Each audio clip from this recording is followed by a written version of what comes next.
क्या आपकी सास ने आपको मार डालने की कोशिश की? जी हाँ इंस्पेक्टर, ये सच है। इस बात का क्या सबूत है आपके पास? इंस्पेक्टर साहब, मैं खुद इस बात की गवाह हूँ।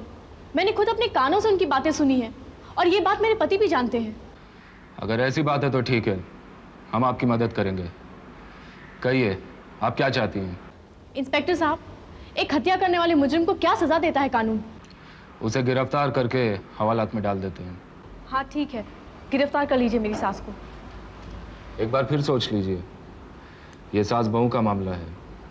अगर आपसी अंडरस्टैंडिंग में बात खत्म हो सकती है तो अच्छा है। नहीं इंस्पेक्टर साहब, मैंने बहुत सोच समझ के ये फैसला किया है। बहुत बर्दाश्त कर लिया मैंने। अब जब तक उन्हें अरेस्ट नहीं किया जाएगा ना, उन्हें अक्ल नहीं आएगी। आप चलिए मेरे साथ, अरेस्ट कर लीजिए उन्हें। ठीक है, जैसी आपकी मर्जी। इंस्पेक्टर, आप मुझे गिरफ्तार करेंगे?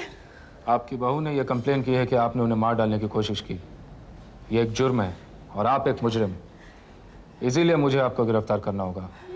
बेटे, देखो बेटे, तुम्हारी बेइज्जती हो रही है। तुम्हारे होते हुए बहू मुझे गिरफ्तार करवा रही है। और अगर पूजा को कुछ हो जाता तो मेरी और ज्यादा बेइज्जती होती। अब मैं कुछ नहीं कर सकता, आप जाने और पूजा जाने। मेरा बेटा होते हुए ऐसे कह रहे हो? मुझे बचाओ ना बेटे। इस वक्त आप मेरी माँ नहीं है, एक मुजरिम है। पूजा, बेटे पुलिस को बुलाने की क्या जरूरत थी? घर का मामला है, घर में निपट लेते थे। आखिर मैं तुम्हारी सास हूँ और सास माँ के बराबर होती है ना। कोई भी माँ अपनी बेटी को जलाकर मारने की कोशिश नहीं करती।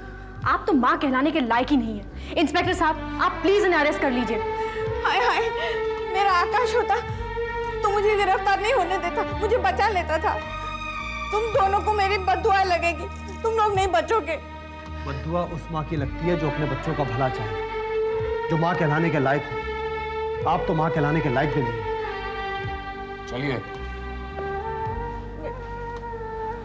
चलिए।